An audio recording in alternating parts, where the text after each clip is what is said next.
Friday night, 1994. A pickup truck waits in the dark at a rural Kentucky gas station, headlights off, engine running. Inside, a young woman buys gum and a Diet Coke, never knowing someone is watching her. Minutes later, she drives into the countryside and vanishes forever. Her name was Audrey Mae. And what happened next still chills American crime history. And this cold case YTJ. Before we dive into this case, if you believe every missing person deserves justice, hit that subscribe button right now.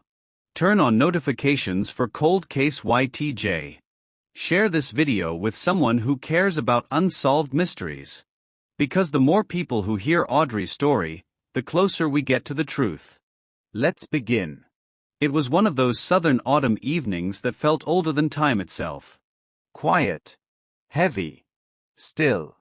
The kind of night when the air holds the scent of dry leaves and cooling asphalt, and even the sound of your own tires on the road feels too loud. The sun had already begun its descent behind the rolling hills of south-central Kentucky, painting the sky in shades of burnt orange and deep purple. Across the campus of Western Kentucky University in Bowling Green, students were celebrating. Midterms were over. The weekend had finally arrived. For most, it meant parties, late-night diners, maybe a bonfire out by the lake. But for 23-year-old Audrey Mae, it meant something different. Something simpler. It meant going home. Home to Somerset, where her mother still baked on Fridays and her father still checked the porch light when she drove in late. Home to the familiar sounds of a small town settling in for the night. Home to the kind of peace you can only find in the places where everybody knows your name. Audrey wasn't like a lot of college students. She didn't chase the party scene. She didn't spend her weekends bar hopping or sleeping until noon. She was quiet, thoughtful, deliberate in everything she did. Friends described her as the kind of person who listened more than she spoke, who noticed things others didn't. She carried a small spiral-bound notebook everywhere she went, jotting down observations, fragments of overheard conversations, ideas for stories she wanted to write someday. She was a journalism major, and she took it seriously. She believed in truth. In facts. In getting the story right. She believed that words mattered, that stories had power, that somewhere in the mess of human experience there were patterns worth documenting and voices worth amplifying. That Friday afternoon, October 21st, 1994, Audrey had finished her last exam around 3:30 in the afternoon. She'd walked back to her dorm room on the third floor of Bemis Lawrence Hall, a red brick building that overlooked the center of campus. Her roommate, a girl named Jessica Crane, remembered seeing her come in with her backpack slung over one shoulder, looking tired but relieved. They'd exchanged a few words. Jessica asked how the test went. Audrey said it was fine, nothing she couldn't handle. Then she started packing. She didn't take much. A duffel bag. A few changes of clothes. Her textbooks, because she never went anywhere without them. A couple of cassette tapes for the drive. Bruce Springsteen and Fleetwood Mac, the kind of music her dad had raised her on. The kind of music that made long drives feel shorter and lonely highways feel less empty. She zipped up the bag, slung it over her shoulder, and told Jessica she'd see her on Sunday night. Jessica waved from her desk, barely looking up from her psychology notes. It was such an ordinary goodbye. The kind you don't think twice about. The kind you replay in your mind 1,000 times later, wishing you'd said something more. Wishing you'd looked up. Wishing you'd noticed. Audrey walked down the stairwell, pushed open the heavy glass doors, and stepped out into the cooling October air. Her car was parked in the student lot about 50 yards away. A blue Honda Civic, 1991 model, nothing fancy but reliable. She'd bought it herself with money she'd saved working summers at her uncle's hardware store back in Somerset. She tossed her bag into the back seat, slid into the driver's seat, and turned the key. The engine hummed to life. She adjusted the rearview mirror, checked her seatbelt, and pulled out of the lot. It was approximately 6:30 in the evening when she merged onto Highway 68 heading east. The road stretched out ahead of her, familiar and unremarkable. She'd driven this route dozens of times. Bowling Green to Somerset. About 70 miles, maybe an hour and a half depending on traffic. But there was rarely much traffic on a Friday night, especially once you got past the outskirts of town. The highway turned rural fast. Long stretches of two-lane blacktop bordered by dense forest, the occasional farmhouse set back from the road, dim porch lights glowing like distant stars. Gas stations appeared every 10 or 15 miles, small operations with hand-painted signs and weathered pumps. This was Kentucky in 1994. Cell phones weren't common. GPS didn't exist. If you broke down, you either walked to the nearest phone or waited for someone to stop. You were on your own out there in ways that are hard to imagine now. Audrey wasn't worried. She never was. She'd made this drive in every season, in rain and fog and even snow. She knew where the curves were, where the speed traps hid, which exits had the cleanest restrooms. She had a routine. She'd stop once, usually around the halfway point, to stretch her legs and grab something to drink. That's exactly what she did that night. At 6:47 in the evening, Audrey pulled into a small diner parking lot just outside Bowling Green. It was a place called Ruthie's, a squat little building with a neon sign that flickered in the growing dusk. She went inside, used the payphone near the entrance, and called her mother. The call lasted less than 2 minutes. Her mother, Audrey Mae, would later tell investigators that Audrey sounded normal. Tired, maybe, but happy to be coming home. She said she was going to stop for gas in a few minutes, grab a snack for the road, maybe a soda. Ellen told her to drive safe. She said she'd leave the porch light on like she always did. Audrey said okay, love you, and hung up. That was the last time anyone ever heard her voice. Audrey got back in her car and continued east. The sky was darker now, that deep indigo blue that comes just before full night. The headlights of passing cars became more noticeable, brief flashes of light that illuminated the tree line and then disappeared. About 20 minutes later, just after 7 o'clock, she pulled into an Amaco gas station on the outskirts of a tiny town called Cave City. It was one of those blink-and-you-miss-it places, a single stoplight, a handful of buildings, and long stretches of nothing in between. The gas station sat at the edge of town, right where the streetlights ended and the darkness began. It was a small operation. 2 pumps. A single-story building with a convenience store attached. Inside, a clerk named Darryl Pitts was working the evening shift. Darryl was 19 years old, a local kid who'd taken the job to save up for a used truck. He'd been working at the Amaco for about 6 months, and he knew the regulars. But Audrey wasn't a regular. He didn't recognize her when she walked in. He would later describe her to police as polite, soft-spoken, wearing a Western Kentucky University hoodie and blue jeans. She had light brown hair pulled back in a ponytail. She smiled when she paid. She bought gas, a pack of spearmint gum, and a can of Diet Coke. The total came to $12.47. She paid with a credit card, signed the receipt, thanked him, and walked back out to her car. Darryl watched through the window as she pumped her gas. It was a quiet night. Hardly any customers. He remembered that. The hum of the fluorescent lights overhead. The distant sound of trucks on the interstate. The smell of coffee that had been sitting too long on the burner. He also remembered something else. Just as Audrey finished pumping and was screwing the gas cap back on, another vehicle pulled into the lot. A pickup truck. Dark green, maybe a Chevy or a Ford, he wasn't sure. It didn't pull up to the pumps. It stopped near the side of the building, just outside the circle of light cast by the overhead lamps.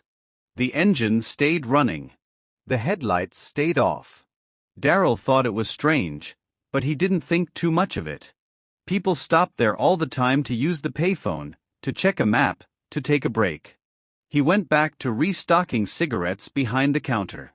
When he looked up again a minute or two later, Audrey's car was gone. So was the pickup truck. He didn't think about it again until 3 days later, when police showed up at the gas station with a photograph and started asking questions.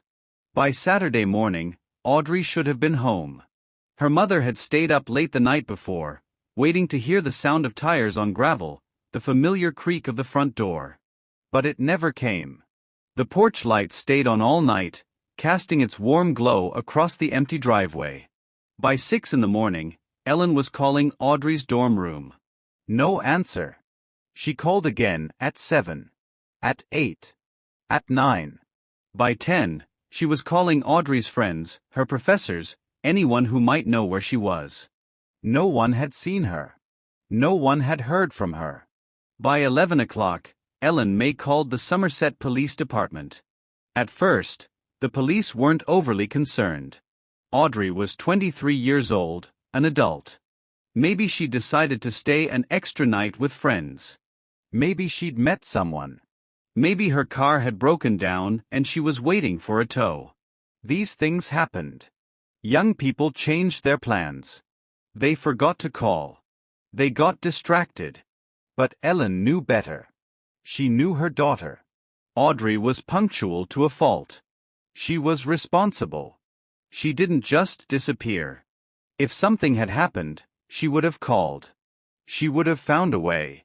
By early Saturday afternoon, the Somerset police contacted the Barron County Sheriff's Department and requested assistance. Deputies began driving the route Audrey would have taken, scanning the shoulders and ditches for any sign of an accident. They checked rest stops, called tow companies, contacted hospitals. Nothing. No reports of a blue Honda Civic.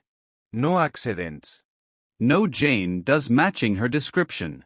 It was as if she had simply evaporated somewhere between Bowling Green and Somerset. Sunday came and went. By Monday morning, Audrey's disappearance was no longer just a family matter. It was a criminal investigation. Detectives interviewed her roommate, her professors, her friends. They pulled her phone records, her credit card statements, her bank account activity. The last charge on her card was that $12.47 purchase at the Amaco station in Cave City. The last confirmed sighting was Daryl Pitts, the clerk, watching her drive away into the October night. Police issued a beyond-the-lookout alert for her vehicle. A blue 1991 Honda Civic, Kentucky license plate number 773JNK. Local news stations began covering the story. They showed her senior photo from the university directory. Light brown hair. Blue eyes. A calm, unassuming smile.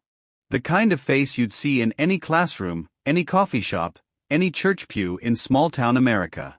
She looked like someone's daughter. Someone's sister. Someone's friend. And she was. Volunteers began organizing search parties. Dozens of people, most of them strangers, showed up with flashlights and boots and a willingness to walk through miles of dense Kentucky forest calling her name. They combed the stretches of highway between Bowling Green and Somerset. They checked abandoned buildings, old barns, creek beds. Helicopters flew overhead, scanning the tree line. Divers were brought in to search two ponds near Mammoth Cave National Park after a witness reported seeing something shiny in the water. It turned out to be an old refrigerator. The days turned into weeks. The weeks turned into months. And still, there was nothing. No car. No body. No answers. Just silence. The kind of silence that becomes unbearable. The kind that fills every room in a house, every conversation, every moment of every day. The investigation into Audrey Mae's disappearance became one of the most extensive missing persons cases in Kentucky history. Detectives worked around the clock. They re-interviewed everyone who'd seen her that day. They tracked down every student who'd been on campus that Friday afternoon. They pulled surveillance footage from businesses along Highway 68, though most of the small-town gas stations and diners didn't have cameras back then. The ones that did had grainy low-quality tapes that showed little more than blurred shapes and shadows. Detectives kept coming back to Daryl Pitts and his story about the dark green pickup truck. It was the only lead they had. The only thing that didn't fit the pattern of a normal Friday night.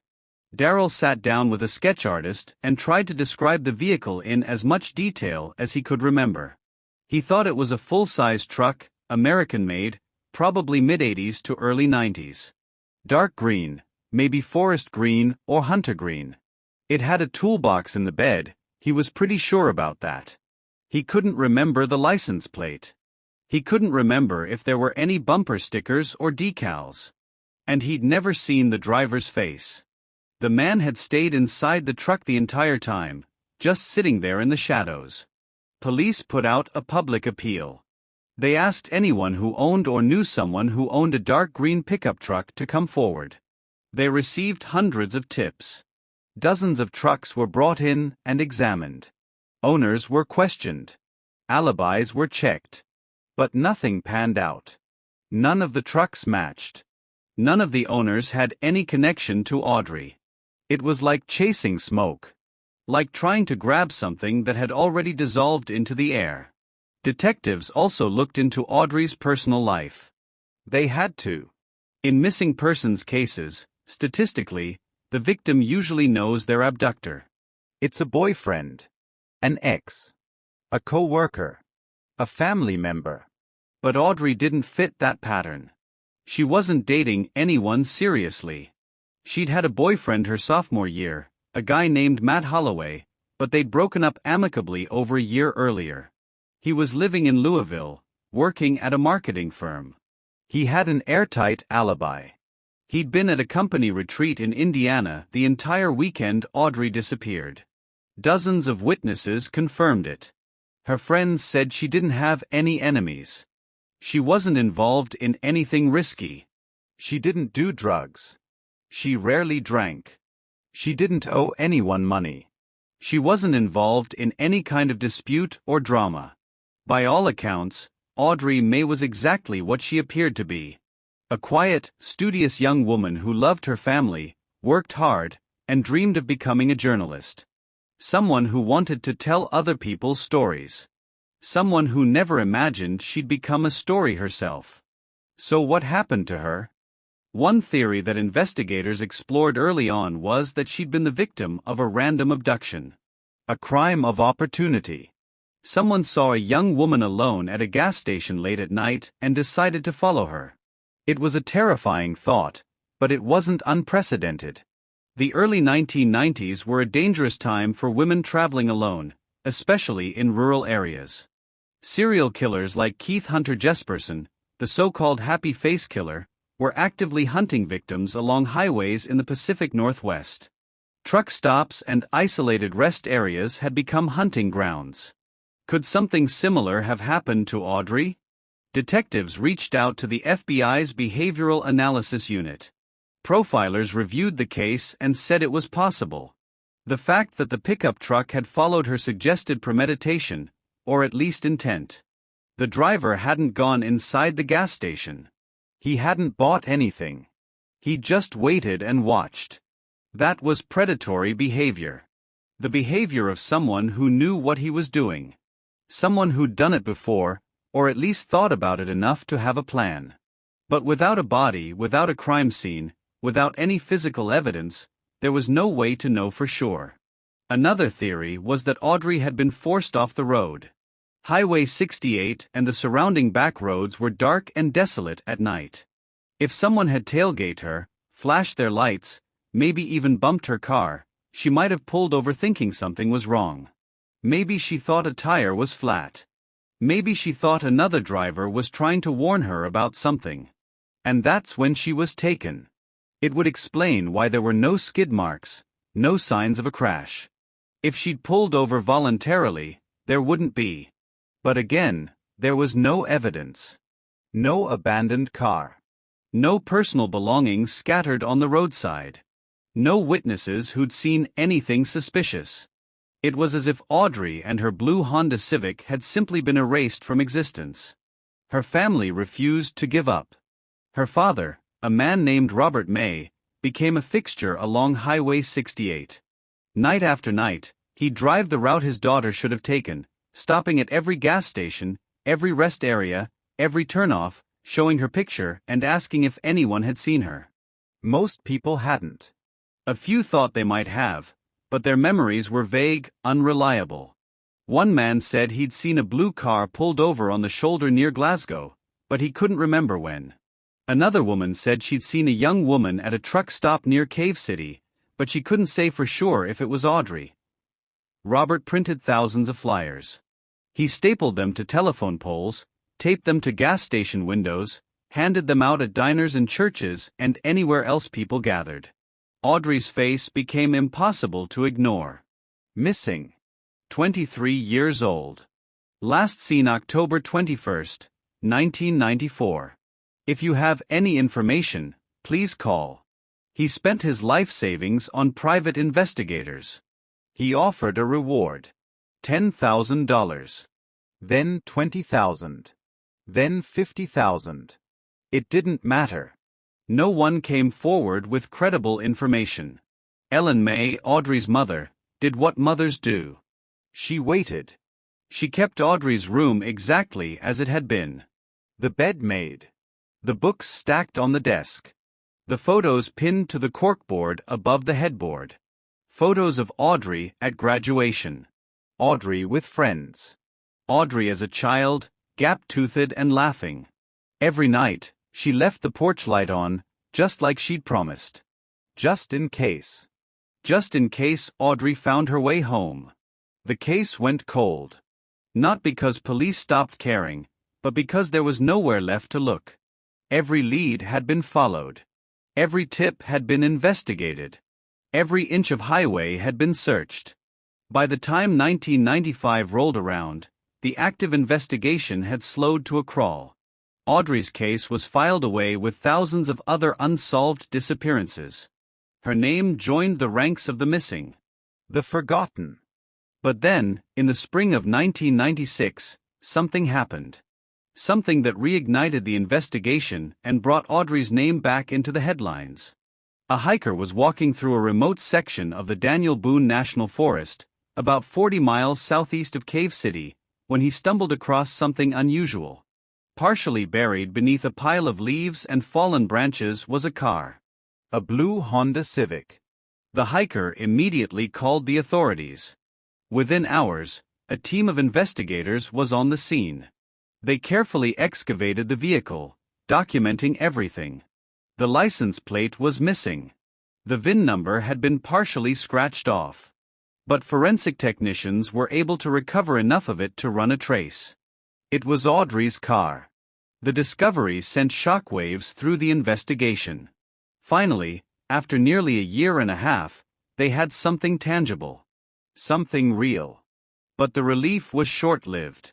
Because when investigators processed the vehicle, what they found was both heartbreaking and horrifying. The car had been deliberately hidden. Branches had been piled on top of it. Dirt had been kicked over the tires. Someone had gone to great lengths to make sure it wouldn't be found. Inside, the car was empty. No personal belongings. No duffel bag. No text box. No cassette tapes. The seats had been wiped down. The dashboard had been wiped down. Even the steering wheel had been wiped clean. Whoever had hidden the car had also tried to erase any evidence. But they hadn't been perfect. Forensic technicians found traces of blood in the trunk. Not much, just a few small stains on the carpet lining. DNA testing was still relatively new in 1996, but the samples were sent to the state lab for analysis. It would take months to get results. In the meantime, investigators focused on the location. Why here? Why this particular spot in the Daniel Boone National Forest? The area was remote, accessible only by a narrow dirt road that most people didn't even know existed. It wasn't a popular hiking trail. It wasn't near any campgrounds or tourist attractions. You had to know it was there. That suggested the person who'd hidden the car was familiar with the area. A local, maybe. Or someone who spent a lot of time in the woods. Hunters. Loggers. Rangers. People who knew the back roads and hidden trails. Detectives began compiling lists. They also brought in cadaver dogs to search the surrounding forest. If Audrey's car was here, there was a very real possibility that Audrey herself was nearby. The dogs searched for days, covering miles of dense, unforgiving terrain. They alerted in a few spots, and those areas were carefully excavated. But each time, it turned out to be animal remains. Deer. Raccoons. Nothing human. The DNA results finally came back in the fall of 1996. The blood in the trunk was Audrey's. It was a devastating confirmation of what everyone had feared. Audrey hadn't run away. She hadn't started a new life somewhere. She'd been hurt. And whoever had hurt her had put her in the trunk of her own car and driven her into the woods. But where was she now? Detectives theorized that after hiding the car, the killer had moved her body somewhere else. Maybe deeper into the forest. Maybe to a completely different location. Maybe he'd weighted her down and thrown her in a river. Maybe he'd buried her somewhere no one would ever think to look. The possibilities were endless, and each one was more horrifying than the last. The case took on new urgency. The FBI officially joined the investigation. Profilers developed a more detailed profile of the suspect. He was likely a white male, aged 25 to 45. He was familiar with the area, possibly lived nearby. He was organized, methodical, careful. The fact that he'd wiped down the car and removed all of Audrey's belongings suggested he understood forensics, or at least understood the importance of not leaving evidence. He might have been in law enforcement or military, or had some other background that taught him how to cover his tracks. He was also bold. He'd abducted Audrey from a public place, a gas station with a clerk inside, and driven her away without anyone noticing. That suggested confidence. Experience. This might not have been his first time.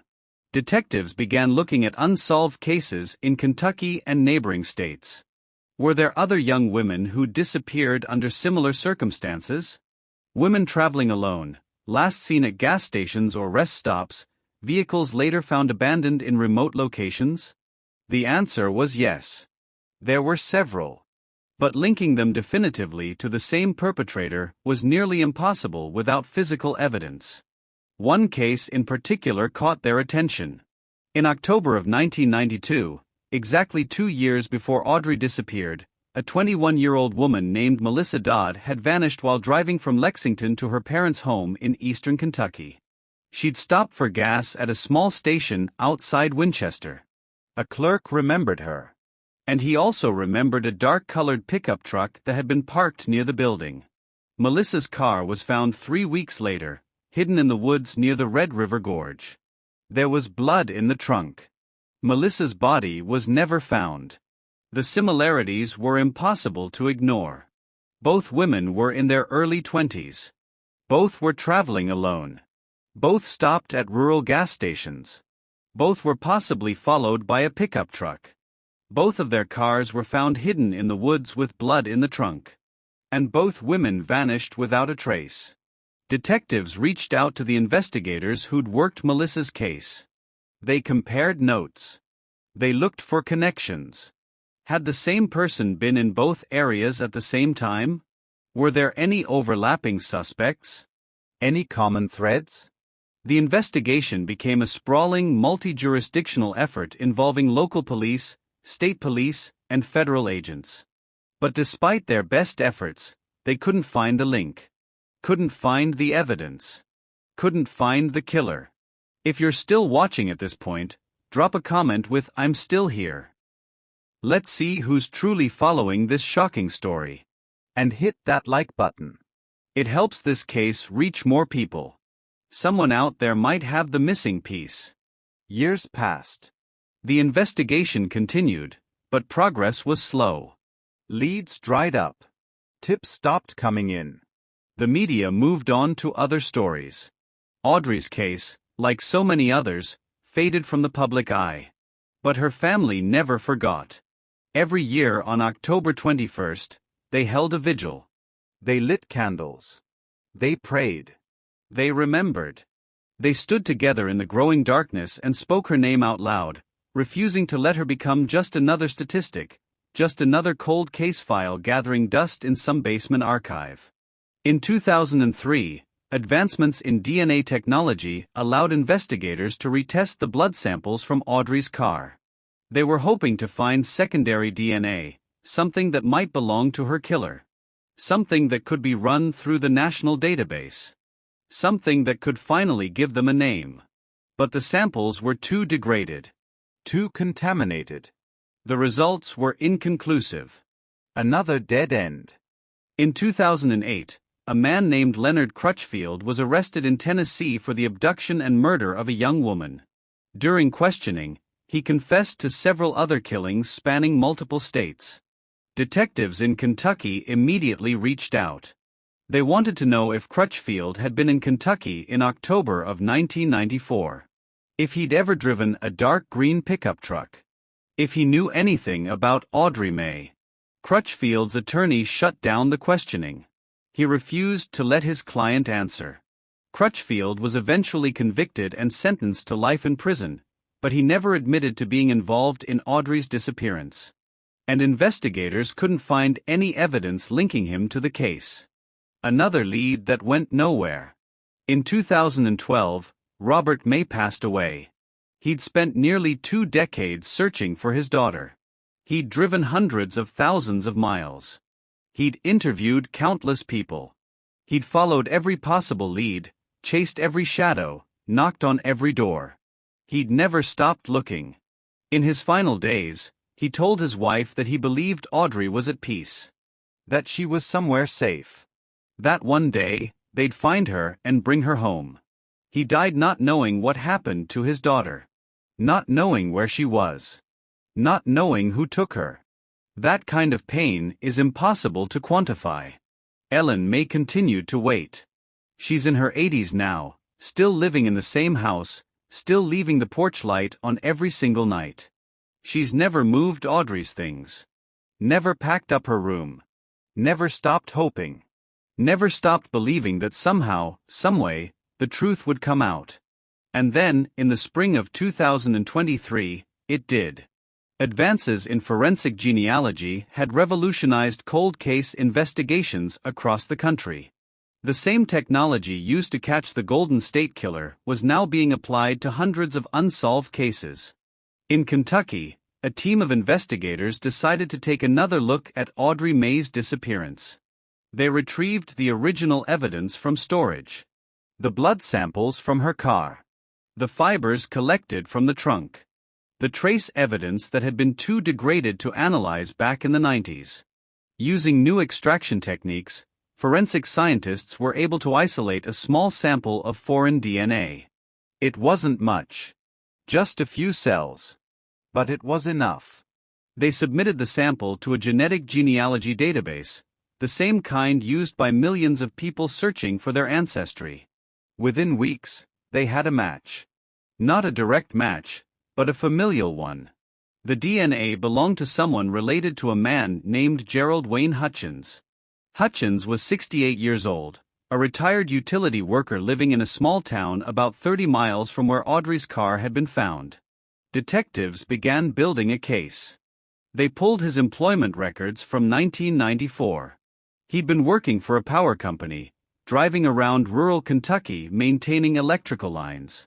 He would have known the back roads, the hidden trails, the remote areas where no one went. They pulled his vehicle registration. In October of 1994, he'd owned a dark green Chevrolet pickup truck. They surveilled him for weeks. They collected his trash, looking for a direct DNA sample. When they finally got one, they sent it to the lab. The results came back positive. Gerald Wayne Hutchins' DNA was a match to the DNA found in Audrey Mae's car. On November 9, 2023, nearly 30 years after Audrey disappeared, police arrested Gerald Wayne Hutchins at his home. He was charged with kidnapping and murder. The arrest shocked the community. Hutchins had lived quietly for decades. He had no criminal record. He was a grandfather, a church member, a volunteer at the local food bank.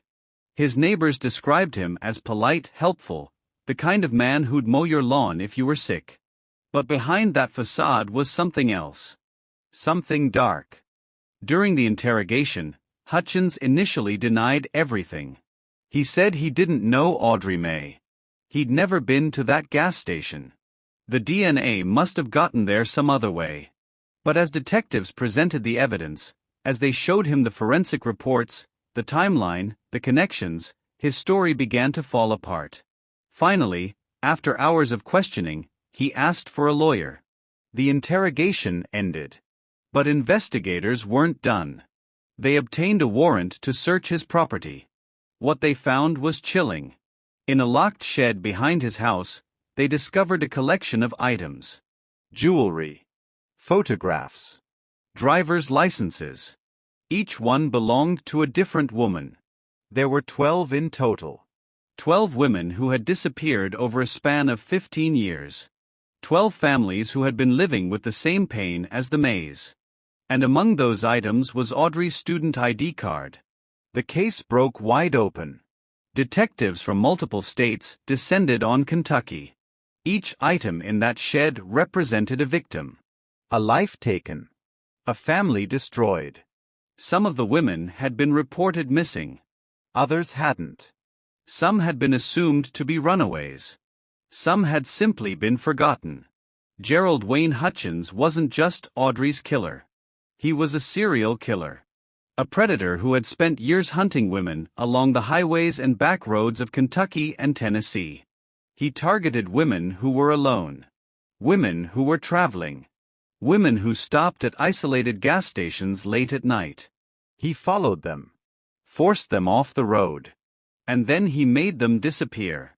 In January of 2024, Hutchins pleaded guilty to multiple counts of murder in exchange for revealing the locations of his victims' remains. Over the following months, he led investigators to burial sites across 3 states. Some were in the Daniel Boone National Forest. Others were in remote areas of Tennessee and West Virginia. Places so isolated that hikers rarely ventured there. On March 14, 2024, investigators found Audrey. She was buried in a wooded area about 15 miles from where her car had been discovered. She'd been there for almost 30 years. Less than 20 miles from her childhood home. Less than an hour from where her mother still waited with the porch light on. Ellen May was notified immediately. After 3 decades of not knowing, of wondering, of hoping against hope that maybe Audrey was still alive somewhere, she finally had an answer. It wasn't the answer she'd prayed for. But it was an answer. And after 30 years, that meant something. Audrey Mae was laid to rest on April 6, 2024, in a cemetery in Somerset, Kentucky. Hundreds of people attended the funeral. Friends from college who'd never forgotten her. Volunteers who'd searched for her back in 1994. Strangers who'd followed her case for years. And Ellen, who stood at the graveside with a photograph of her daughter, finally able to say goodbye. Gerald Wayne Hutchins was sentenced to life in prison without the possibility of parole. He'll die behind bars.